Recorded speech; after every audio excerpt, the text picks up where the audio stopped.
She didn't just say it quietly. She didn't whisper it in my ear where only I could break in private. She stood up in the middle of the engagement party, in front of my parents, her parents, our friends, the waiter holding champagne, and she laughed. "You'd never be a good husband," she said, loud enough that the music seemed to duck out of the room. "I'm not marrying someone like you." I remember the exact sound that followed. Not gasps, not shock. Awkward laughter. Like everyone thought it was a joke, except me and her, because her face wasn't smiling anymore. That's the moment my future shattered, and I didn't even know yet that this wasn't humiliation. It was betrayal. 3 years earlier, I met Emma on a rainy Tuesday that felt like it belonged in a movie trying too hard to be meaningful. I was late for work, running across the street, coffee in one hand, phone in the other. I crashed straight into her. Coffee everywhere. My shirt, her coat, the pavement. She looked at me like she wanted to be angry, but then she laughed. "You run like you're escaping a crime scene," she said. That laugh hooked me. It was warm, easy, the kind that made you feel like you'd already known someone for years. We talked under the awning while the rain poured like background music. She worked in design, loved old bookstores, hated olives, thought dogs were better than people. I told her I fixed computers, burned toast regularly, and once cried at a car commercial. She didn't look bored. She looked interested. And when she gave me her number, I walked to work soaked, late, and smiling like an idiot. The first year was stupidly good. Late night food runs, falling asleep on video calls, sharing playlists, meeting each other's friends. She told me things she said she'd never told anyone. Childhood fears, family pressure, her dream of having a home that felt safe. And I believed her. Because I told her my stuff too. The insecurities, the feeling that I always had to prove I was enough. The fear of becoming like my distant father. She'd hold my face sometimes and say, "You're different. You're good. You'd be such a good husband one day." Funny how words age. Year 2, life got heavier. Her job stressed her out. My hours got longer. We argued more. Not explosions, just small frictions. Dishes, text replies, tone. But every couple fights, right? She'd cry sometimes and say, "Don't leave me. I don't want to lose you." And I never once considered that she might already be halfway out the door. Looking back, the shift was subtle. She stopped asking about my day, started keeping her phone face down, laughed at messages she didn't show me. I asked once, casually, "Who's that?" She smiled too fast. "Work stuff." And I swallowed it. Because love makes you ignore alarms that would be sirens if it were anyone else. Then came the proposal. Not some big flash mob thing, just us. The park where we had our first picnic, evening light, her favorite flowers, my hands shaking like I was holding electricity. I said everything I meant, that I chose her, that life with her felt like home, that I wanted to build something real. She cried. Said yes, kissed me like she meant it. And when I called my mom afterward, she cried too. I thought I'd won. The engagement party was her idea. "Let's celebrate properly," she said. "I want everyone there." She picked the venue, the guest list, the music, the dress. I remember noticing she seemed distant that day, on her phone more, smiling at nothing. I thought it was nerves. I wish it was. Back to that moment. Her standing, the glass in her hand, that sentence, "You'd never be a good husband." My brain didn't process it as real. It felt like when someone says something cruel in a dream, sharp but unreal. I said, "Emma, what are you doing?" She looked at me like a stranger she just decided she didn't like. I'm being honest for once. People shifted in their seats. My mother looked confused. Her best friend stared at the floor. Tell them why you shouldn't marry me. I laughed nervously. Okay, that's enough. Sit down. She didn't. Instead, she reached into her purse and pulled out her phone. I think they deserve to know who you really are. That's when my stomach dropped, not from guilt, from confusion, because I had no idea what she thought she was about to show them. And the worst part, she looked satisfied, like this wasn't emotional, it was planned. And as she unlocked her phone and turned the screen toward the crowd, I realized I was about to lose more than a fiancé. I was about to lose my name. The room leaned forward as one body. You know that feeling when a roller coaster tips over the first drop? That silent, suspended second before gravity decides your fate. That was the air.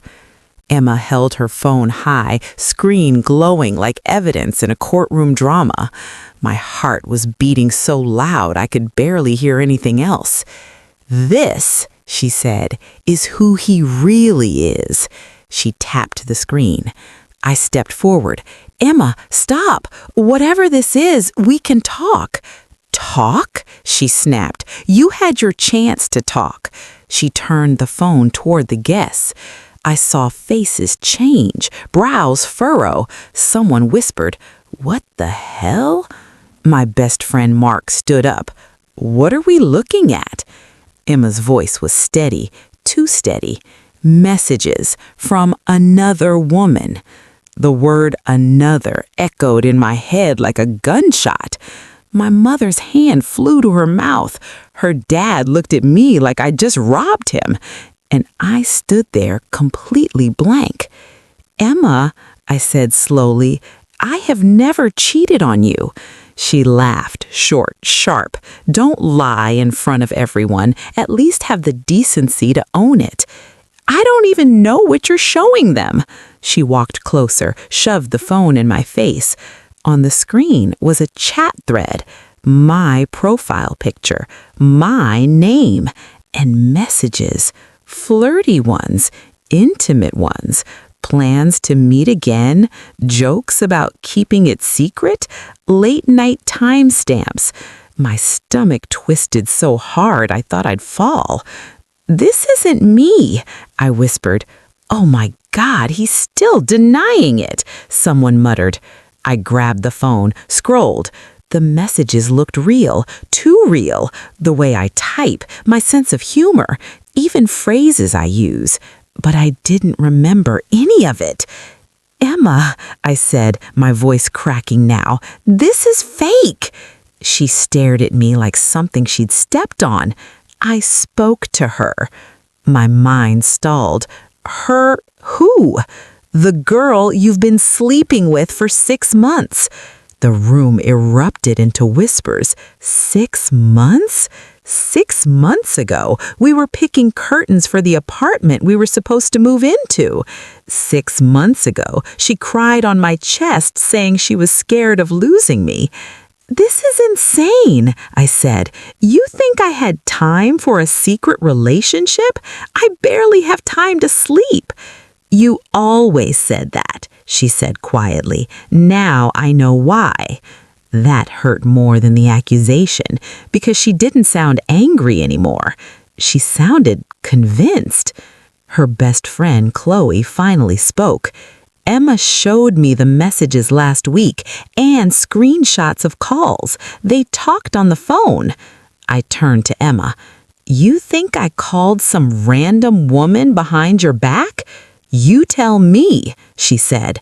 I pulled my phone out with shaking hands. "Check my call log. Check everything. I have nothing to hide."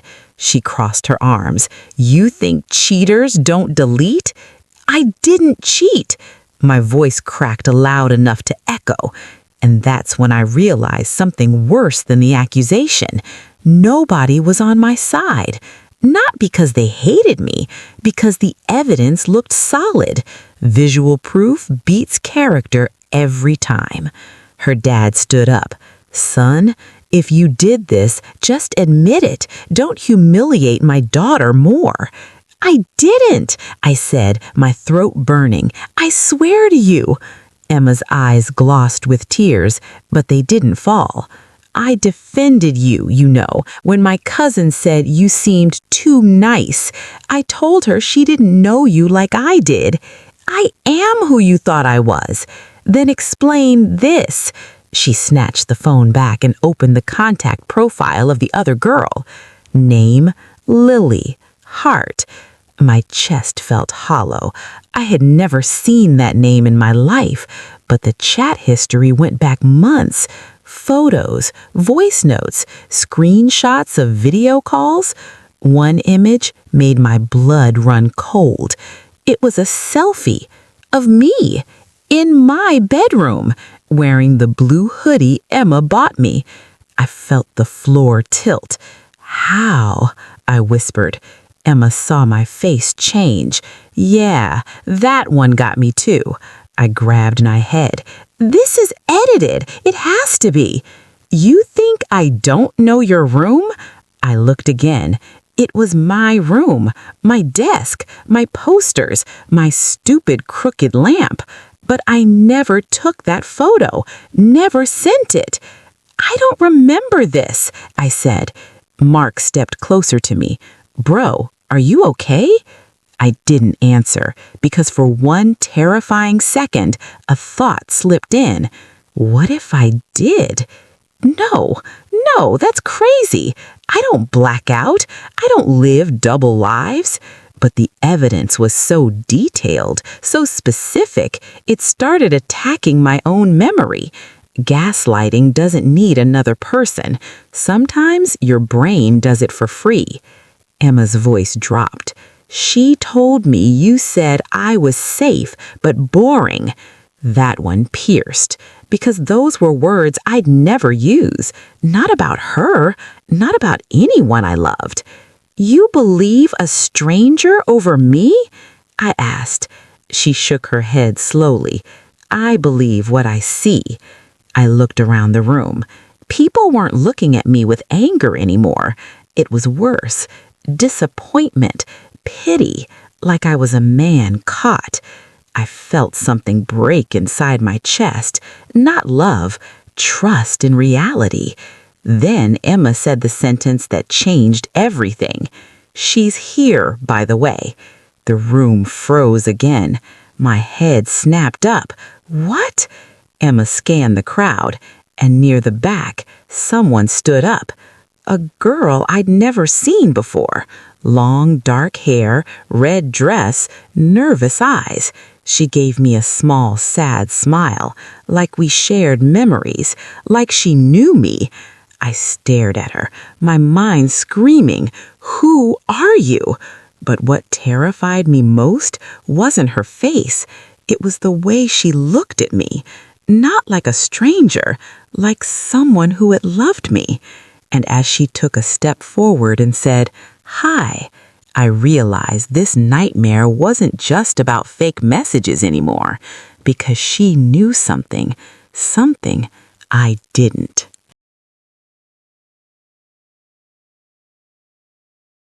She walked toward me slowly, like approaching a wounded animal. Every step she took felt like another piece of my life being replaced with a version I didn't recognize. "Hi," she repeated, her voice soft, careful. "I didn't think this is how we'd meet like this." Meet. Like this wasn't the first time. I stared at her. "I don't know you." A flicker crossed her face. Hurt or performance? I couldn't tell anymore. Emma let out a breath through her nose. "Still lying?" "I'm not lying," I said, my voice breaking under the weight of too many eyes. "I have never seen her before in my life." The girl, Lily apparently, looked at Emma. He said he might react like this. My pulse roared in my ears. React like what? She pulled out her own phone. No hesitation, no shaking hands. That scared me more than anger would have. She opened a photo, turned it toward me. It was me, sitting at a cafe, across from her, leaning forward, smiling. My brain short-circuited. "I've never been there," I whispered. "Yes, you have," she said gently. "You said they had the best cheesecake." Emma's shoulders trembled, but she wasn't crying. She was holding herself together like someone bracing through impact. "You told her you loved her," Emma said, voice thin. "You told her you were only with me because it was easier." "That's not true." "Then how does she know the scar on your shoulder?" The air left my lungs because I do have a scar there, small, from a childhood fall. It's not obvious. I looked at Lily. She didn't smirk, didn't look victorious. She looked sad. "Left side," she said quietly. "You hate when shirts rub against it." My skin went cold. "How would you know that?" I asked, my voice barely sound. "You told me the night we stayed at that hotel by the lake." "I've never been to a hotel with you." She flinched. "Room 214. You complained about the smell, said it reminded you of your uncle's house." My legs felt weak because I have an uncle whose house smells like old wood and mothballs. I'd said that before, but not to her. Never to her. I grabbed my head. "This is insane. You're either lying or someone fed me information about me." Emma wiped her face. "Why would she do that?" "To ruin us. I don't know." Lily looked confused now. "Why would I want that? You said you were going to tell her after the party." I turned to Emma. "I never said that." She whispered, "Stop." "Emma, look at me," I pleaded. "Look at me like you know me." She did, and for a second I saw the girl who used to laugh under rainy awnings. Then doubt swallowed it again. Mark stepped between us. "Okay, hold on. This is getting insane. Miss Lily, right? When did you two supposedly meet?" "Online, 6 months ago. He messaged me first." "I don't even have social media like that." She blinked. "You video called me." "I didn't." She opened another clip, a screen recording, a video call, my face, moving, talking. I watched myself smile at her through a digital frame. I heard my voice, same tone, same laugh, saying, "I wish I could just be with you instead." My knees buckled, and I grabbed a chair. "That's not me," I whispered. But it looked like me, sounded like me, even the way I tilted my head when listening. Emma's voice broke. "I memorized your face. I know when you're lying, and right now—" She couldn't finish. A thought crept in, slow and poisonous. AI. Deepfake. I worked in tech. I knew what was possible. Faces mapped, voices cloned. But this detailed? This personal? "You said you worked with computers. You joked once that if we ever got caught, you'd delete the evidence." I looked at her like she'd spoken another language. "I never said that." "You did." "No." Her voice rose, desperate now. "Why would I make this up? I thought you loved me too." The room shifted emotionally. Now it wasn't just Emma the victim, it was this girl too. And me? I was the villain in both of their stories. "I need air," I muttered, backing away. Emma's dad blocked the exit. "You don't walk away from this."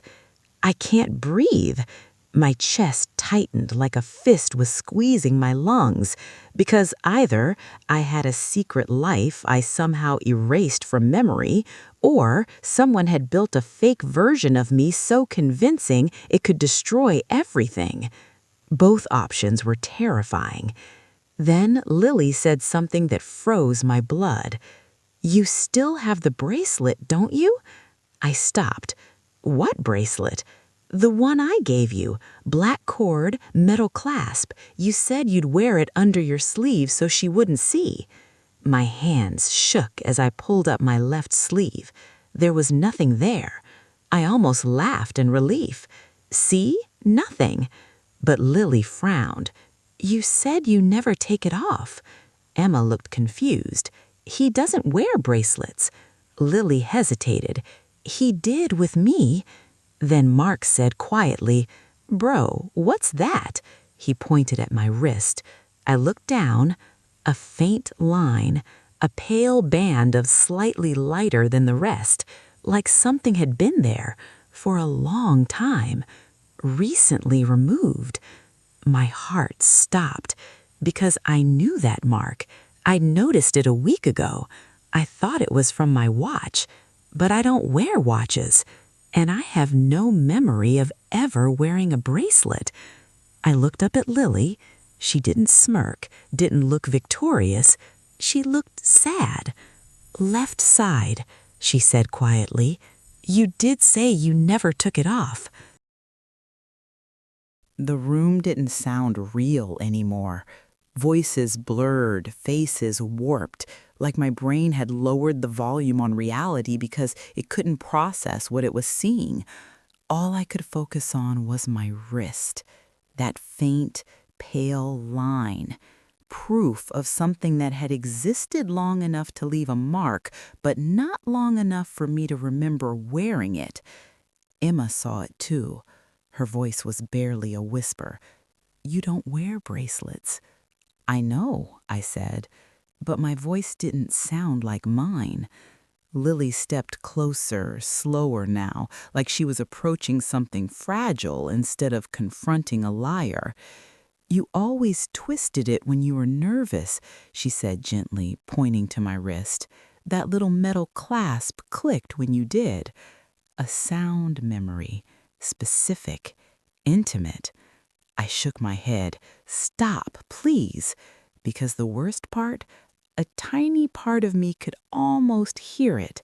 A phantom memory, like when you swear your phone vibrated, but it didn't. Mark grabbed my shoulders. "Look at me. Stay here. Don't spiral." But I already was, because either I had a secret life or someone had built one so detailed it could replace mine. Emma looked between Lily and me like the world had tilted sideways. "Okay," she said, voice trembling but trying to stay logical. "Let's slow down. If this is fake, it's the most detailed fake I've ever seen." Lily nodded slowly. "He told me about your fear of becoming like your dad." Emma's face drained of color. "That wasn't in photos, not online. That was something I'd cried about once at 2 a.m. in our kitchen." I stared at Lily. "Who told you that?" "You did." "I never—" "That's after a nightmare," she whispered. "You woke up shaking." My breath stopped because I had woken from nightmares like that, just alone, or so I thought. I stepped back like the floor had moved. "No," I muttered. "No, no." Emma covered her mouth. "How could someone know that?" Mark answered quietly. "If they had access to his devices, cameras, mic permissions." The word hung in the air. Surveillance. I suddenly remembered something small. A moment weeks ago. My laptop camera light turning on for a second, then off. I'd assumed it was a glitch. My stomach twisted. Lily looked like she was breaking now. I thought he was careful, secretive, but real. He remembered things, followed up on stories. She looked at me with wet eyes. "You asked how my mom's surgery went. No one else remembered." Emma whispered, "That's emotional tracking. Not just data theft, behavioral study. I felt exposed in a way I couldn't explain, like my inner world had been copied and used. My fears, my habits, my speech patterns, weaponized. Emma turned to me, voice shaking. "Did you ever feel like you lost time?" I swallowed. "Sometimes I'd get home and not remember the drive." Lily nodded quickly. "You'd disappear mid-conversation, then message hours later like nothing happened." My chest tightened. I'd blame stress, work, life, normal adult exhaustion. But what if someone had been logging in as me during those gaps, living digitally as me while I existed physically unaware? "This is bigger than cheating," said Mark quietly. "This is identity hijacking." Emma looked at Lily. "Did he ever refuse to meet in certain places?" "Yes," she said immediately. "Anywhere near his office or home, because that would risk real-life collision. 2 versions, 1 body." My hands were ice. I looked around the party, now a crowd of witnesses to something none of them understood. Phones were out, whispers spreading. Cheater was turning into something else, but not better, scarier. Then Lily said something that made my heart slam. "He once said, if anything ever goes wrong, don't trust what you see, trust what you feel." I froze, because that's something I say, a phrase I use, but not to her. Emma looked like she might collapse. So either he has a second life or someone built one. I met her eyes. I think someone studied me. My phone buzzed in my hand. The sound made me jump. Unknown number. A message. I opened it. A photo, taken from across the room, of us, right now, standing in this circle, under the party lights, watching ourselves fall apart. My blood went cold. "They're here," I said. Mark grabbed the phone. "When was this taken?" "Seconds ago." Lily covered her mouth. "Oh my God!"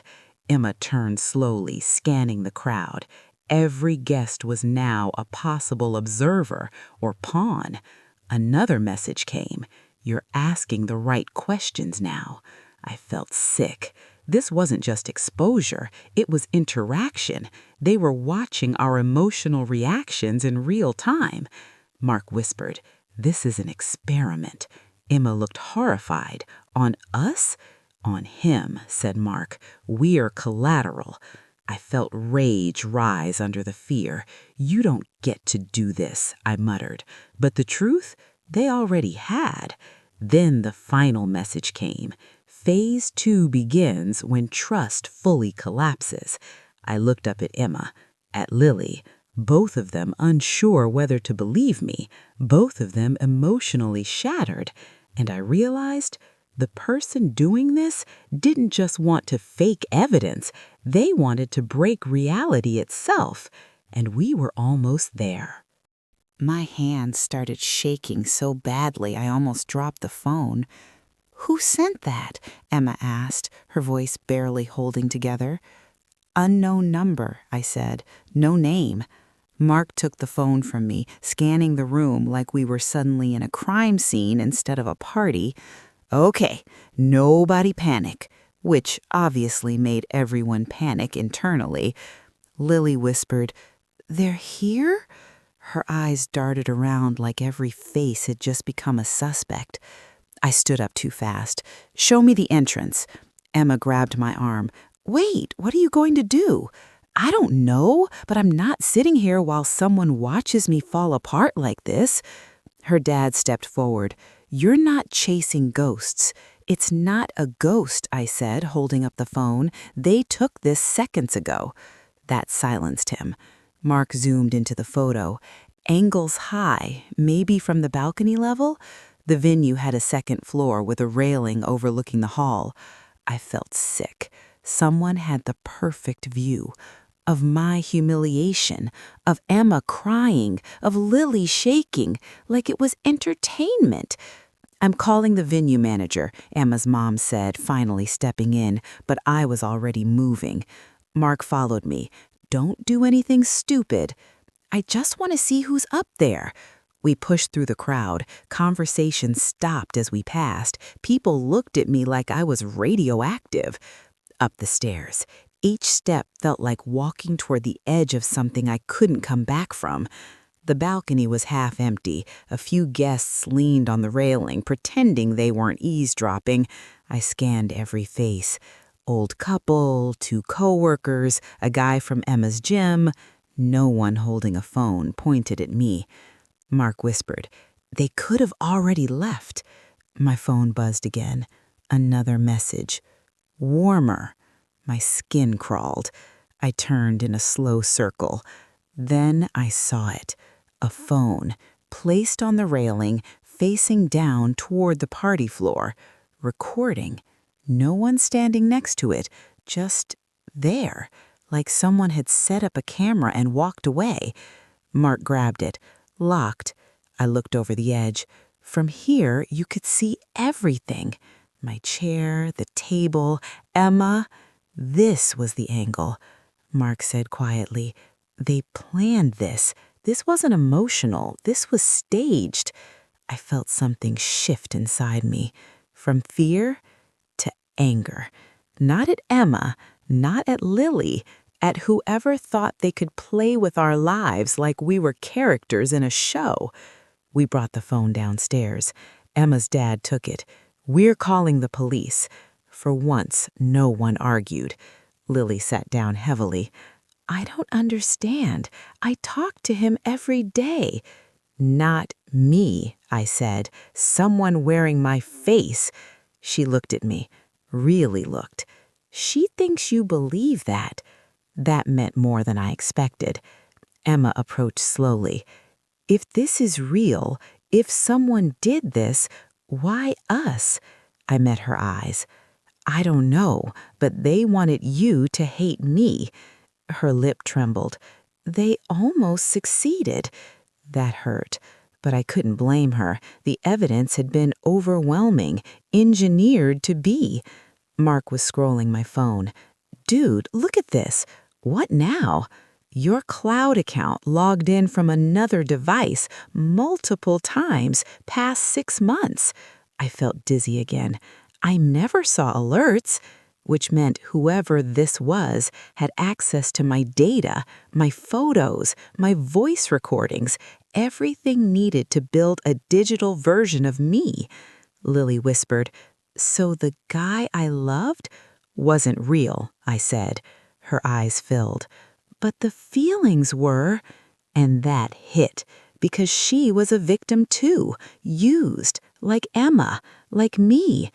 Police sirens wailed faintly outside. The party had officially turned into an investigation. Guests were asked to stay, phones collected, statements started. And I stood there in the wreckage of what was supposed to be the happiest night of my life. Emma came closer, not touching me, but not far either. "I don't know what's true anymore." "Me neither." She swallowed. "But I know this. If you were lying, you'd be defensive, angry at me. But you look terrified," I said. She nodded. Then a thought hit me like a punch. What if this wasn't just to break us up? Mark looked up. "What do you mean? What if they're testing something, seeing how far they can push a fake identity before it collapses?" Silence, because that was worse, way worse. An officer approached. "Sir, we found who the phone belongs to." My heart stopped. "Who?" I asked. He hesitated. Then he said a name I never expected. A name from my workplace, someone who had access, someone who knew my voice, my schedule, my life. And as the realization hit me, I understood this wasn't about love. It wasn't about jealousy. It was about something much bigger and much darker. The name echoed in my head like a dropped plate shattering on tile. "Arjun Mehta," the officer said, checking his notepad. "Works in cybersecurity, correct?" My mouth went dry. Yes, I said slowly. He's on my team. Emma looked between us. You know him? I sit 10 feet away from him every day. Mark swore under his breath. That's not coincidence. The officer continued. The device is registered to him. We're contacting him now. I felt like the room had tilted sideways. Arjun. Quiet, polite, smart. The kind of guy who never missed deadlines, brought homemade lunch, talked about his mom a lot. Not a villain. Not the mastermind of a psychological demolition. Emma's voice was shaking again. Why would he do this to you? I stared at nothing. Then memory started connecting dots I'd ignored. He asked a lot of questions, I said slowly. About my relationship. About you. Emma blinked. Me? He'd joke like, when's the wedding? Are you sure you're ready for that life? I thought it was normal guy talk. Mark frowned. Did he ever come to your place? I nodded. Team project once. He used my computer to test something. Mark's eyes widened. You left him alone with your system? It was work. And suddenly, that one normal afternoon felt like the moment a door had been left unlocked. Lily whispered, He stole you. That's exactly what it felt like someone had taken my identity, worn it, lived through it, and used it as a weapon. The officer asked, Did you have any conflicts with him? I thought hard, then remembered something small, too small at the time. We both applied for the same promotion, I said. I got it. Emma looked at me. You never mentioned that. It felt awkward. Mark muttered, motive. But this wasn't just revenge. This was obsession-level effort. Months of fake conversations, emotional manipulation, AI-generated calls, deepfake video to destroy my relationship publicly. Why? To ruin my reputation? Or to study the fallout? Another officer approached. Sir, we need your phone for forensic analysis. I handed it over. Felt like giving away the last piece of control I had. Emma stepped outside for air. I followed. Cold night air hit my face like reality finally cutting through shock. She wrapped her arms around herself. I almost married you, she said quietly. I almost married you too. She looked at me. And for weeks I've been hating you in my head. I don't blame you. She wiped her eyes. Part of me still wonders, what if some of it was real? That hurt, but I understood. When trust cracks, even truth sounds fake. Lily came outside too, hesitant. I'm sorry to Emma. I didn't know I was being used. Emma looked at her for a long moment, then nodded. You were lied to too. 3 people, all emotionally wrecked because of one man and a computer. My phone buzzed in the officer's hand. He checked it, frowned. Sir, another message came in before we isolated it. He showed me. Unknown number again. You weren't supposed to figure it out this fast. My blood ran cold. He's watching the investigation? Mark asked. The officer's jaw tightened. Or someone else is. That's when it fully clicked. This wasn't just Arjun acting alone. This message came after police got involved, after the phone was found. Too fast, too aware, which meant either he had help or someone bigger was pulling the strings. Emma whispered, What did he want? I finally understood. Control, I said. Over what? Reality. If you can make someone doubt their own memories, if you can make two people who love each other turn into enemies, if you can insert a fake human into someone's life, you don't just break relationships, you break truth itself. And we had just been the test case. Sirens flashed again, another patrol car. The officer spoke into his radio, tense. Then he turned to me. Arjun's apartment is empty. My heart dropped. He left? Looks like he packed in a hurry. Computer's gone. Of course, he knew. He'd been watching, planning, anticipating. Emma's voice trembled. So he just disappears? I stared into the dark street. No, I said quietly. He's not done. Because people like that don't destroy something this carefully just to walk away. They escalate. And somewhere out there, a man who could wear my face was still free. The night should have ended with police tape and statements. Instead, it followed me home. I didn't go back to the apartment Emma and I were supposed to share. I couldn't. Every memory in there now had a shadow version attached to it, one I didn't know if was real or fabricated. I went to Mark's place. He locked the door behind us like we were hiding from something physical, but this wasn't a burglar. It was worse. It was someone who could step into your life without opening a door. Okay, Mark said, pacing. We assume Arjun's behind it. He had access, motive, skills. Assume, I repeated, but he's not answering messages after police get involved. Someone else might be monitoring. Mark stopped pacing. Your promotion project? Who funded it? I froze. Because that project wasn't just another software tool. It was experimental identity authentication AI, facial modeling, voice synthesis detection, ironically, tools to detect deepfakes. I'd been leading research meant to stop exactly what happened to me. They were testing me, I whispered. Mark's face went pale. You think your company?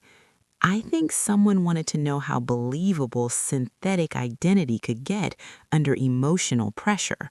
Break a man's relationship, frame him socially, see how long before truth collapses, see who believes the lie.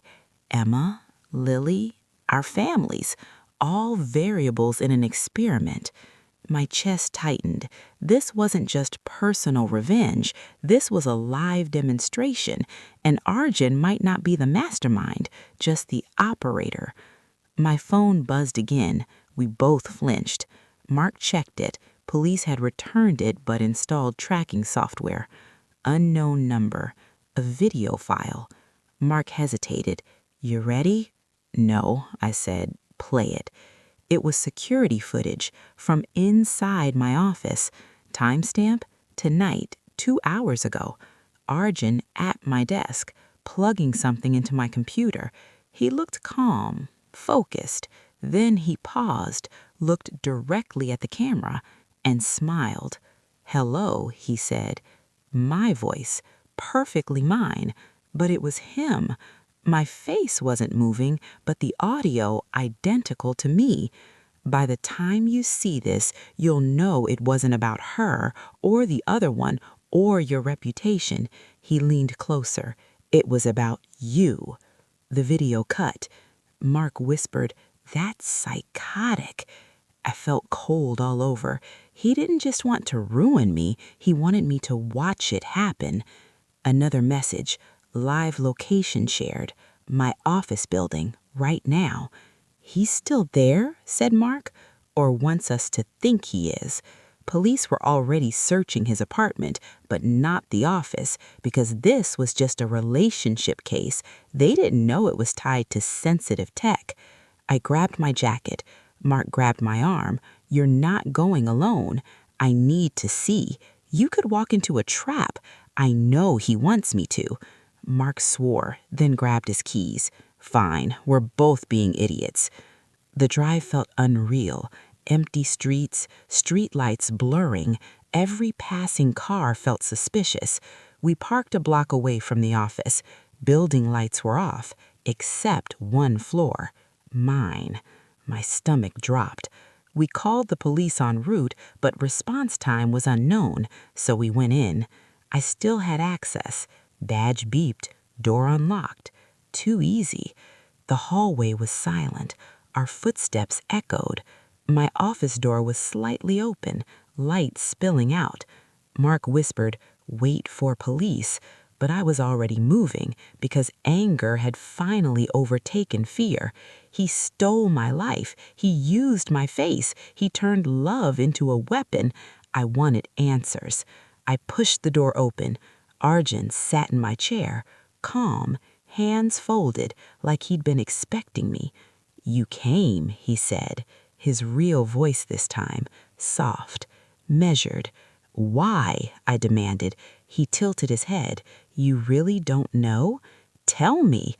"You were the perfect subject. Stable relationship, clean record, predictable emotional profile." "I'm not a subject." "You are to data." Mark whispered, "Police are coming." Arjun smiled faintly. "Good. You destroyed 3 lives," I said. "Temporary emotional disruption. Necessary for scale testing." "Testing what?" "How much reality people need before truth stops mattering." He stood. "You'd be surprised how little." Rage surged. "You could have ended my life." "But you didn't break," he said, studying me like a lab result. "You questioned. That's rare." He looked impressed, like this was academic.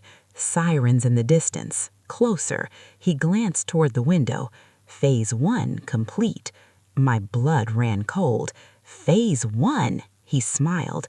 "Do you know how many versions of you are out there right now?" My heart stopped. "What?"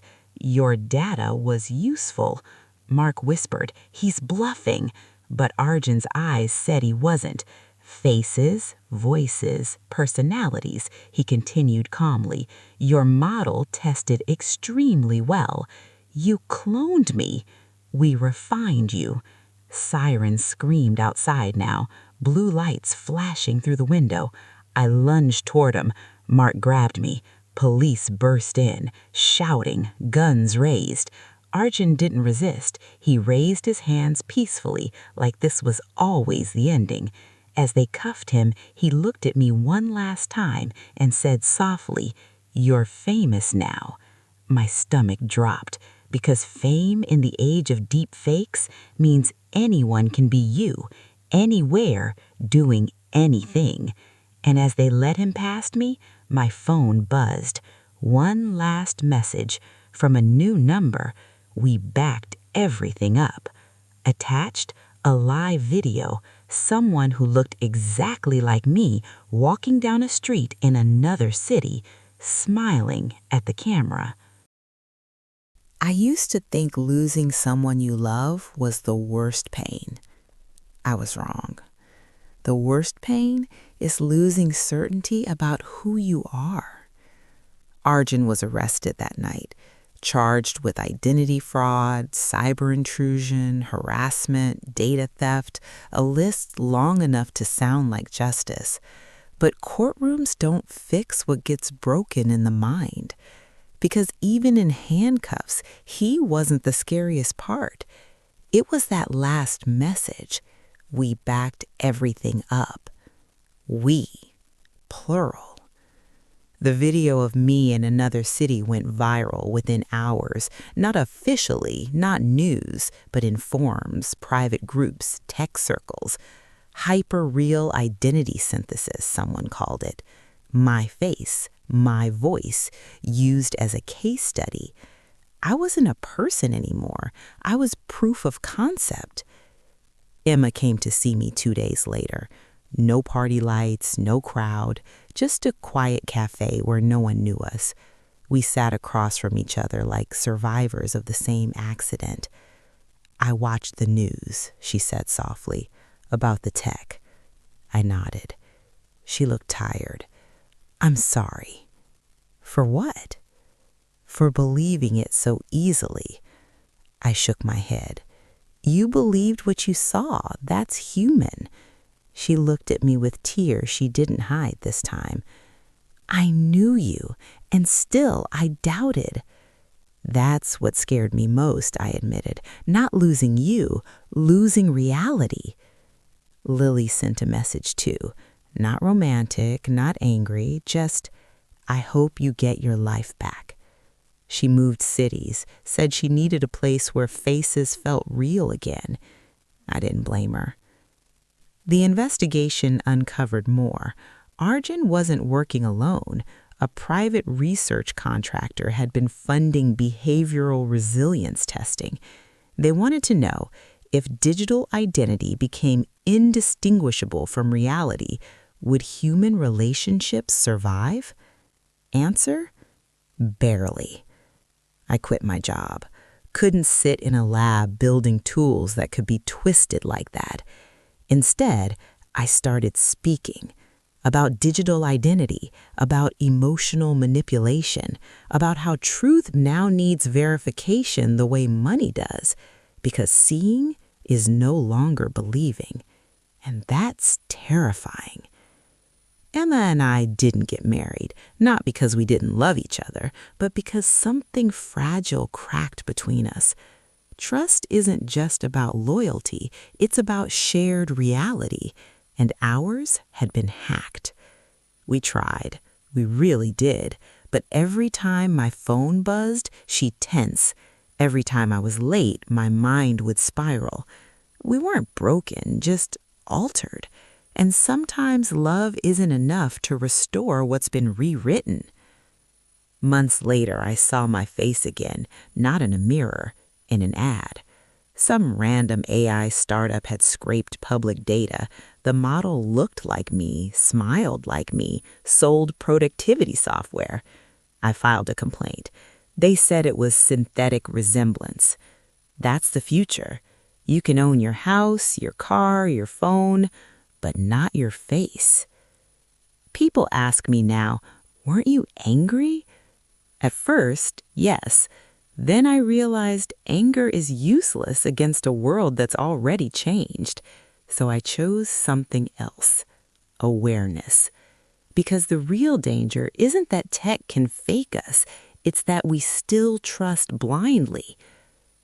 I still think about that night sometimes, the glass in Emma's hand, her voice shaking as she accused me, the room turning against me in seconds.